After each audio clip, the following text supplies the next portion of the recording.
Record. So now I am recording, and yeah, let's get started. Everybody can hear me okay? I have the chat open if anybody has questions along the way and would rather just chat their questions rather than speak out. But you can also, if you're comfortable in giving your audio, turning your audio on, you can ask a question that way too. But yeah, let's jump into it. So my name is Karen McLaughlin. I am a TCNJ IMM class of 2016. And since graduating, I have been working as a UX designer and researcher at Expand the Room. And what Expand the Room is we're basically a digital design agency with clients.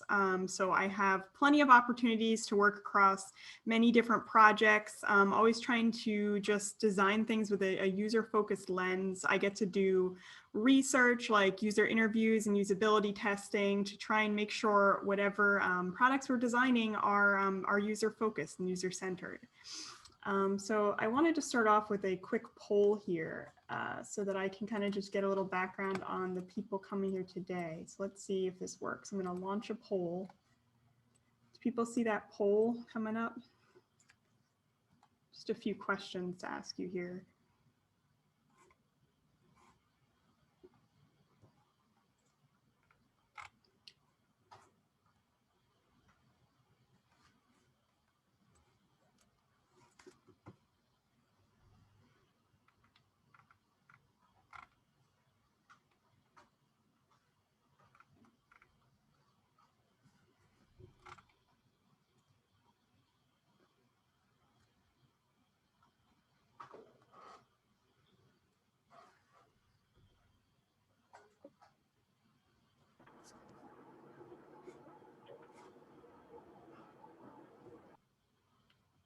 Okay. So if you haven't voted yet, just give me a vote and then I'll show you the answers here.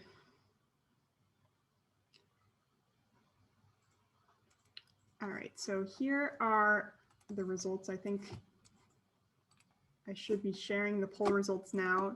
Right, so just a couple questions I wanted to ask you. Are you attending this workshop with a team or solo? So if you're with a team and your teammates are here, I'll just give you a little instructions in a minute on how to make sure when we do a little breakout activity you're with your team.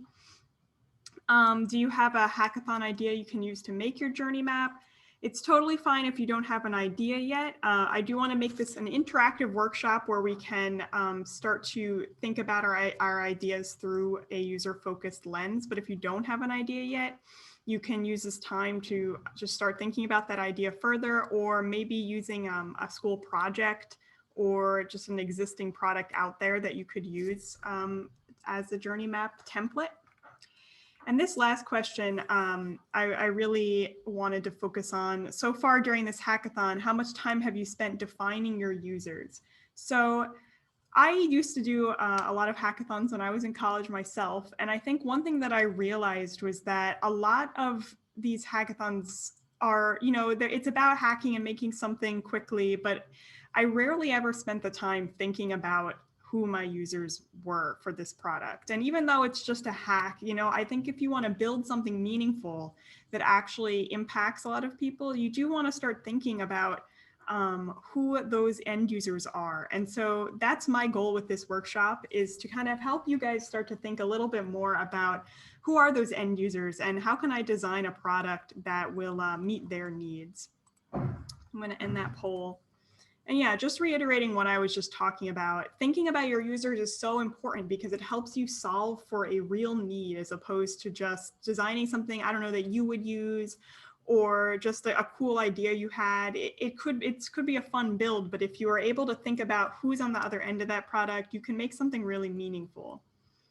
And it also helps you think of features and use cases that you otherwise may have missed. So when you're designing your product today, you may come across some ideas for things if you're looking at it through a user-focused lens that you may have otherwise not really thought about. And it just creates an overall better product that people will actually use, which is what we all want in the end. We want to create something usable that people find value out of.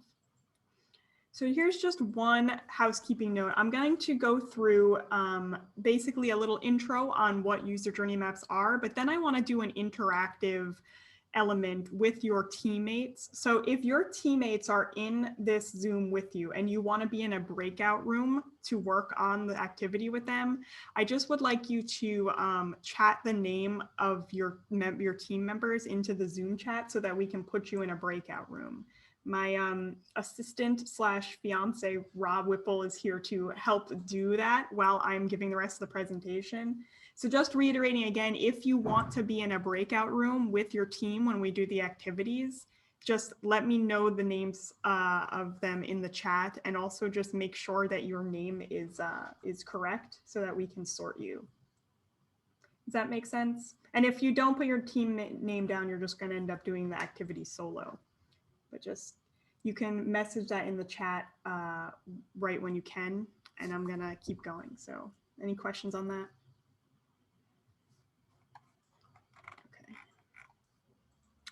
So let's get into it. What is user journey mapping? User journey mapping is basically a visualization of the process that a person goes through in order to accomplish a goal. It's used for understanding and addressing customer needs and pain points. So you can kind of just see the flow of how a user goes through a process of using your product in one place. So I'm going to break down an example. This is a pretty simple example of a user journey map. It comes from Nielsen Norman Group, which I'm going to be referencing a lot. I think they're a great resource. They're like the authority on user experience design. But this is a really simple example, and I just want to walk you through what the different components are. And different user journey maps can look very different. It doesn't have to look like this. There are some elements that it may have, some elements that it doesn't have. But here's just an example of one. So we've got a scenario. A scenario basically at the top here is just a summary of the narrative that you're going to be going through with the user journey. It's just explaining who the person is and like what they want to accomplish. Then we've got goals, expectations. I've seen some user journeys that don't include this explicitly or maybe included in the scenario. But basically we're just laying out like, what does the user want to accomplish? Then we've got this section, which is high-level phases. It's helpful when you're trying to define this journey that a user goes through to define those high-level steps. Like, what are the big main chunks for a process that someone would go through? And within each of those main chunks is action steps. So this is getting into the nitty-gritty, like what are the actual like steps they're taking? What features are they using? Just split up into different phases depending on what step in the journey they're in. And then this is the part where I think user journey maps can really get very impactful, is when we start to look at the thoughts and the feelings of the people who we are designing for. So one big thing to keep in mind with these user journey maps is they should always be informed by research. We can't right now do the research because, you know, hackathons are time boxed and you don't have a lot of time to go out in the world and do interviews. If I had it my way, I would say there would be a mandatory research part of the hackathon where everybody would have to go out and talk to real users. But for this part, we're just going to be, you know, filling in the gaps and coming back to validate it later. But the thoughts and feelings part of this journey is where we're just trying to map, like, how is the end user actually feeling? Like, what's going through their head? And this line that you see here going through, it's kind of a simplified version of that emotional journey, the highs and lows someone might be experiencing as they go through a map. At the bottom here, we've got some ideas. So this is another part that I really like about journey maps, is as you go through this process, you inevitably come up with ideas for how to improve the experience, especially if you're looking at a current experience and you can identify problems. You'll inevitably start to think like, oh, how could I alleviate that issue? And so this is where you can capture that. And then finally, this is another example of something that I don't always see in journey maps, but it's in this one. And it's just kind of like, what are the next steps? Who's going to do what to improve this journey map? So why are user journey maps important? I think of user journey maps as being in two main buckets of how you can design them. There's the current state journey map, which helps you understand gaps and pain points in a user's experience for a current product. So if I worked at like Uber or something and we wanted to improve the current user experience, we might do a current state journey map, which means we look at what exists today and we're mapping the good and the bad about that experience. You know, you go out and do research and you say, you would basically want to follow customers throughout their journey, see where they have problems, see where they have high points, interview them, collect quotes, and map this out so that you can figure out what's not working right, where can I improve it. But the other way that journey maps are really helpful is when you're doing future state journey maps. And that's when you're trying to envision this ideal product, like what would be the ideal product that we could create and how are we going to get there? So that's what we're going to be looking at today, because you haven't yet created a product and you want to start envisioning it with your journey map. And both of these, of course, help you empathize with the end user, which is really always the goal when we're doing user research, is to truly understand where our end users are coming from. So in today's workshop, what I want to do is create this hypothesis first future state journey map. And what that means, what hypothesis first means, is what I was alluding to earlier, is that you haven't yet done research. And that is a problem when you want to go out in the world and like create a journey map that is representative of your users. But what we can do is start with a hypothesis. Like, this is what we imagine our experience will be like. When you're doing future state, you're imagining what the ideal future state of this is. And then you're going to kind of map that out with the idea that after you've built this hypothesis, like if you love your hackathon idea and want to build it into a real product, the next step would be, how can I go and validate these hypotheses to see if they're true? Like, we're going to be making a lot of assumptions. Hypothesis first, right? That's basically what I just said. It means that we're making assumptions without doing the research first. And it's very clear, it must be very apparent that you must validate these assumptions with the research later. So the ideal scenario would be, you're done with this hackathon, I love my idea, I want to make this a reality. Go out and do user interviews, go out and do some like contextual inquiry, following people around, and actually validating, like, is what I think they mean actually what they mean, something like that. So I wanted to give you guys a little something that you can use to create your user journey maps today. And this is going to be a two-part activity. So the first part is actual user definition. So before we can jump into the journey map, I heard from the poll that it seems like not everybody really has spent a lot of time defining the users that are actually going to use their products. So I want to spend a little time with you actually doing that. And so I have this template, and we're going to go and look at it right now. And this is a template that what I would like everyone to be able to do is make a copy of this file, like make a copy and edit this in your Teams. So you can take this away and use this as something that you can continue filling out after this workshop and present to the judges maybe. But it's a two-part thing. I've got this user definition template and this journey map template. And then I've also got examples of each. But the first activity I would like to do is just defining who your users are. And so we're going to look at this template. And after I explain this to you, I'd like you all in your groups to make a copy and fill this out on your own. So what this first template is, I would say a really simple user definition template. You may have seen personas before. I would say this is like a very basic persona, but we don't want to get too in the weeds about all of these persona details that we don't really know yet, because in truth, a persona is supposed to be a summary of your research. So what I would like you to do instead is just kind of generally start to think of what are the main buckets that my users I want to design for belong in. Like at the user type at the top here, you're just kind of defining a general term or like a summary. I'll show you in a second with my example. And then I'd like you to fill in some relevant demographics and attributes. I say relevant because I think a place where personas often go wrong is when people start to add in these attributes that don't have anything to do with the product they're building. And that's how personas often end up getting a bad rep, which is when I don't need to know what type of car the person drives, what type of soft drinks they like, unless your product is about drinking soft drinks in cars. Like then it's relevant, but it's not relevant unless it actually like makes a difference to the product. But just start thinking about like, what are the demographics of the people you want to attract with your product?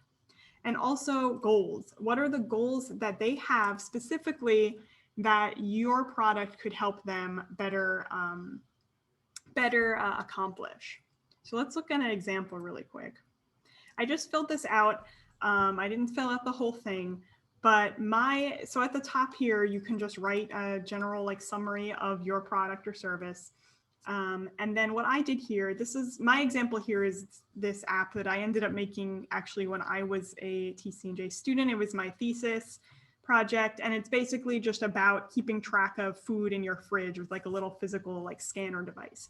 So I thought that sounded like a good enough hackathon idea. So I'm just going to use it again. So here at the top, I defined my user types just kind of in general buckets.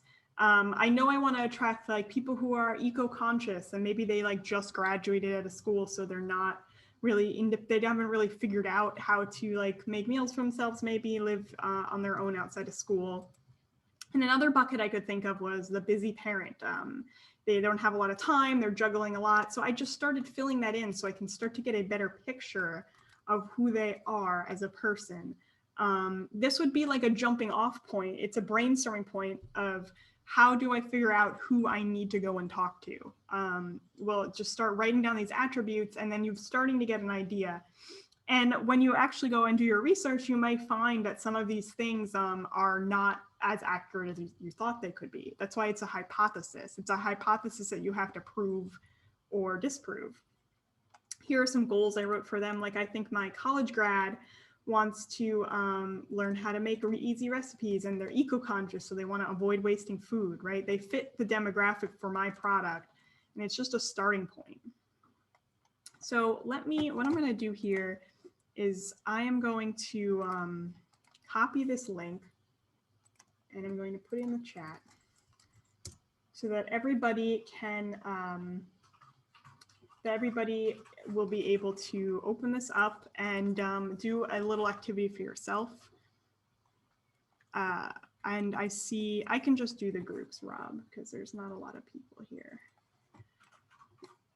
So let me make some breakout rooms.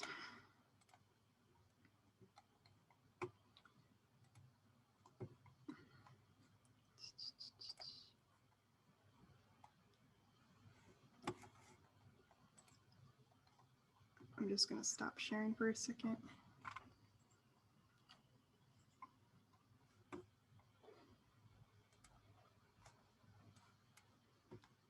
Anybody else want to be in a breakout room? Just tell me the name of your people now.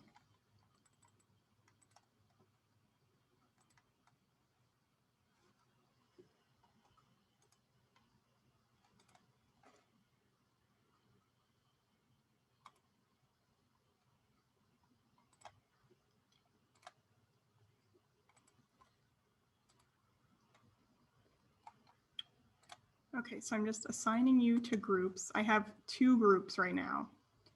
And everybody else I'm just going to assume is going to work on their own. So any questions before we jump in? I think what I'm going to do, and I'm going to bring up my slides back in a second. Give me one moment.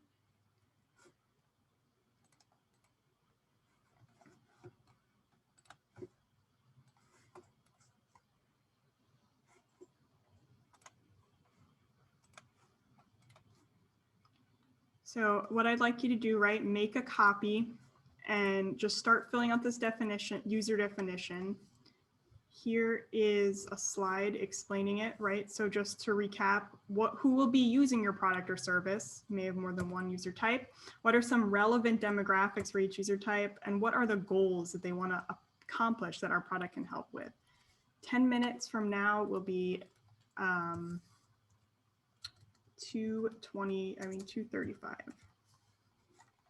I'm going to add one more group. Jason, Joe, Sabrina.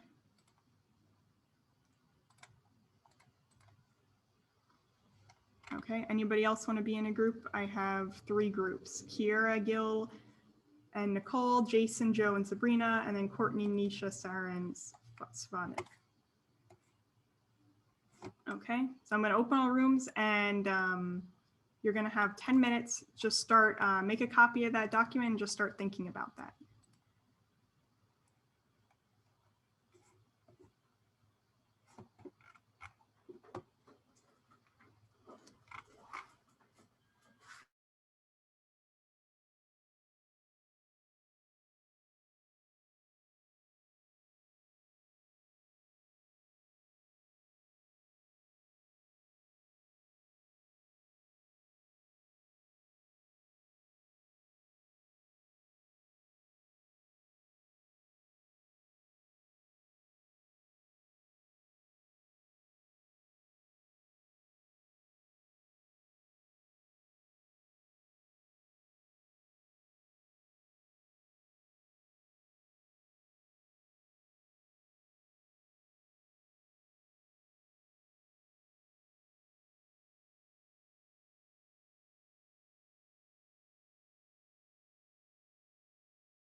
Okay, everybody should be coming back.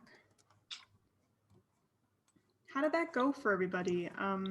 Any like questions come up? I know that was probably not a lot of time, but I hope maybe you started to get a chance to start thinking about that.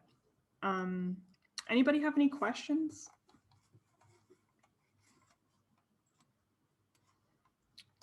Or also start thinking about what are some like assumptions that may have come up?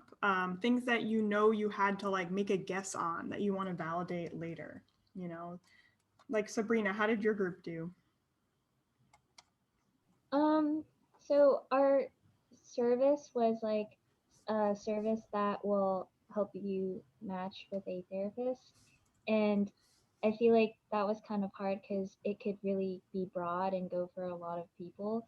So we kind of like, since it was so broad, we kind of struggled with, coming up with the specifics under the subcategories. Did that make sense?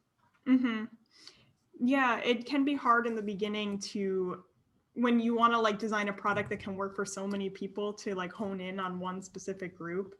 I do think that can be a good exercise though to think like what would be like the first group we want to go after, like who is in need of this the most, and then like kind of broaden out from that point. But yeah, I hope it was helpful to have some time to start at least start thinking about it, and then going back, obviously you'll have time to go back and fill it in later, and I hope you do. But let's now talk about the user journey. So I'm going to jump back into this template.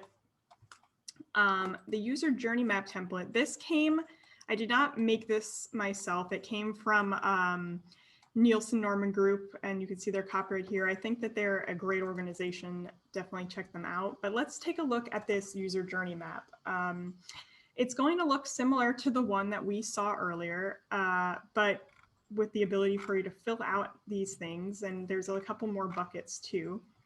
But so some of the things you want to start thinking about, take one of those users or that you defined in this template and put them in here in your like persona bucket. Give a little bit of context into who is the actor in this scenario. Like, who is the person who is going through this journey? What are their motivations? What do they want? And then the scenario, I think, is a key part when you're making this journey map, because we're thinking about like, what is the narrative that we want to tell? And when you're making your first journey map for a product, I think it's key to focus on one of like the main goals or like reasons for the app existing. Like matching with a therapist is a great example. And I think the phases, they kind of cover the whole experience. So phase one might be just like you're only just like downloading the app for the first time, and then up to phase four is like you're matched and you're having an ongoing relationship with your therapist. And just kind of taking the time to map out that process, you can find a lot of gaps, you can find a lot of opportunities. So in the scenario bucket, try and just think of like, what is a really important key narrative that you want your product to tell? Like if it was Uber, it might just be like scheduling a ride. And these phases here, I encourage you to think of them in kind of buckets that are short verbs from a user perspective. So if I'm going back to the Uber example, it might be like schedule, pickup, ride, drop off. Like those are the big key things, but obviously within those buckets, more things are happening. With this section, you can then explain a little bit more about the goal of what is happening. So just kind of like explaining the phase a little bit more. Then in doing, start listing out the actions that someone actually takes. So like opening up the app, entering your address, requesting a ride, getting matched with a driver. And maybe like if this next bucket is like match, that's when things might start shifting over there. Thinking and saying. So this is when we're trying, if you've ever seen an empathy map before, this is similar to that. We're starting to like try and empathize with this end user. What are they thinking and saying? And this can be good or bad things, like maybe they're a little nervous because this is like their first ride, and they might be thinking like, I hope that I don't get matched with a creep in the Uber example. So what are they thinking and saying? This bucket is really helpful if you've done the research, because then you can do some direct quotes. You can actually get to see like what are some things that we've heard end users say that you can then like summarize in a journey like this and kind of take tidbits from different interviews and put them here. But for our purposes, for now, we're just kind of be making up what we kind of think they're going to say. Again, it's a hypothesis that we want to validate later. For feeling, this is like emotions, like are they feeling nervous? Are they feeling excited about this journey that they're going to go on? If they're signing up for a therapist, I bet at this point they're probably feeling really anxious, maybe depressed. Like what are the mental health issues that they're coming with to this app with? And then opportunities and ideas. Like I said, it's a great place to just capture those thoughts you have about how to improve the experience. This bucket down here, I think it's interesting the way Nielsen Norman Group tried to translate this to mobile, but virtual. But the idea is that you would fill in these boxes to kind of like map how someone's emotional highs and lows might be. So let me jump over and show you the example for my Shelf Life app. So we've got Eco-Conscious Lauren uses Shelf Life for the first time as the title. And here I'm starting to define who my actor is. I basically just took the things I already wrote about in the user definition and summarized it here in the actor part. And then the scenario, because this is like, what's the most key aspect of my app? I made my scenario just using Shelf Life for the first time to like purchase the product, set it up, and go to a grocery trip, and then come home. So my top things here are like set up, go shopping, make a meal, reduce waste. And then I explain those a little bit. And you can just see some of the categories here, like what are the things that she's doing? I made some things that I think she might be saying, like she might be worried about like how to set it up. So if I scroll down to the opportunities and ideas, now because I was thinking about the things she might be thinking about, I got an idea that maybe the app should give advice on how to set up the device. Like another example of how I got an idea is later in this process, when they're making a meal, I started thinking about like, what if my user has like a gluten allergy? So adding the ability to add dietary restrictions, I think could really make a difference. So I am under no illusion that you'll be able to get through this entire journey map in 10 minutes, but I just want to give you a chance again in your group, some dedicated time to start. Like maybe if you could just get a scenario, start thinking about those big phases, those phase names, and maybe start filling in these gaps. I really think that this could be a tool you can use to help build out the app going forward. So we'll do like another 10 minutes and then I'll leave 5 minutes or so for like a general Q&A. But does anybody have any questions before I like throw you back into your groups? I got one. So where's the second link? Because I only got the first one. Yeah, so it's actually in the same document if you see these tabs down here. So the same link that I just sent you, you should be able to make a copy and see the journey map template in another tab. Do you see that?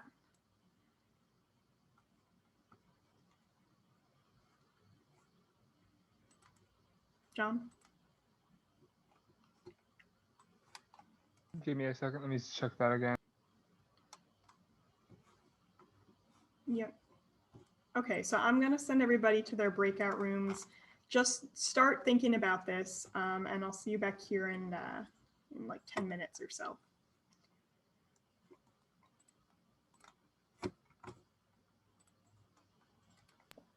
I'm not sure what you mean by a new tab.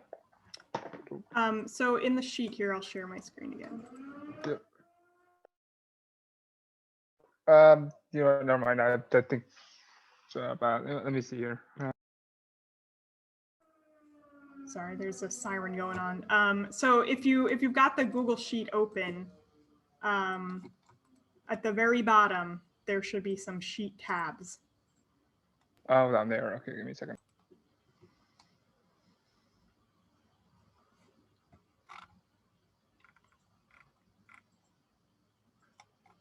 Okay, now I got it. I thought you were referring to tabs on top. My fault. No problem, no problem. So yeah, so we're looking at this map now, and you can just start filling that out. And there's an example on another tab if you need something to reference.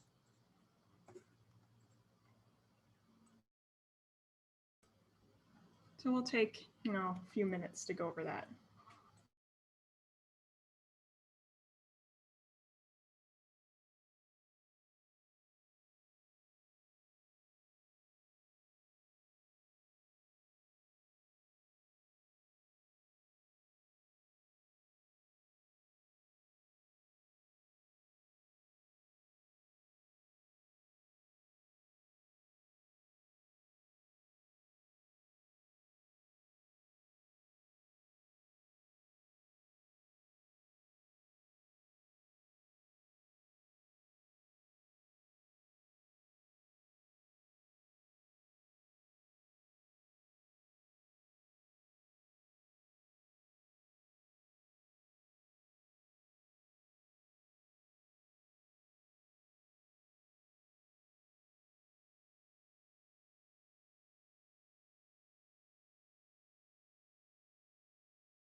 Okay, we're back. like I said, I know that wasn't a lot of time, but hopefully you had a chance to start thinking about it. Any questions that came up in your groups? How did that go? Just starting to think about the journey. What about Nicole's group? It went well for us. It definitely helped us notice other things maybe we should implement that we didn't in the previous map that we did. Like it definitely made us think of like, oh, maybe we should add this, or this makes sense to add this because of other steps we had. So it went well for us, I think. Awesome. All right. That's really good to hear. Yeah. And so obviously, like I've been reiterating before, I think it's really important that the next step is to validate and edit the user journey based on the research you do. So you're going to continue filling this out. Then you start thinking about like interviews, contextual inquiry, usability studies, like edit that, change, get actual quotes, you know, find out what people are really feeling. And then you're on your way to having a really important document that kind of just explains the product you want to build. And I think it could be a really valuable tool for explaining your product to others, like in the judging meeting later tomorrow when you're presenting your hackathon idea. It just really creates a clear picture. And I just wanted to leave the last like 3 minutes we had for any Q&A. You can chat it or just send me a question, whether it's about the user journey mapping process or just user experience design in general. If you have any questions, let me know.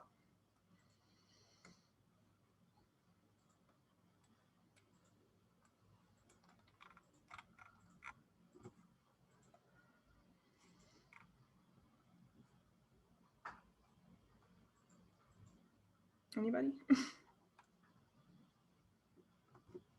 So I guess if we're in that process now to apply for internships this coming tech season, then should we put in our resume like how to quantify, like how should we quantify the work that we've done? Like what are some key things that they would look for in a UX designer? I definitely think that a project-based portfolio is very helpful to have. And if there are, and just kind of showing that you are thinking about the user in the end. I think that's like the biggest gap that some new grads have, is they're not really, they understand the process of how to do wireframes and how to do like make designs, but they're really not in that mindset of like empathy and thinking about the end user and doing research. So I would like go through the projects that you have and see like, are there opportunities to go back and maybe add a user journey map? And because those are also really valuable ways to, you know, tell the story of your product. So those are the things that I definitely look for. And I think that there's like, if you're like, ah, oh, darn it, I like didn't do user research on this product, like you could always go back and figure out how to like add those things, because it's really just about practice and showing you understand the process at this point. So that's what I would try and boost I would try and focus on. Thank you. Mm-hmm. Anything else? Maybe like one more question?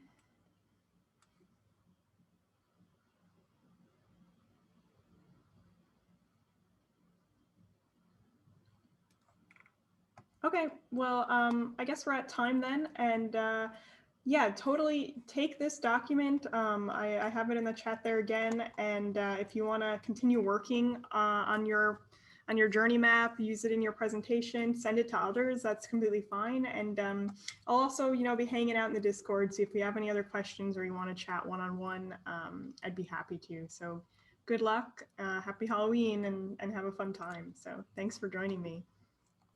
Thank you so much. Thank you so much. Thanks. Bye.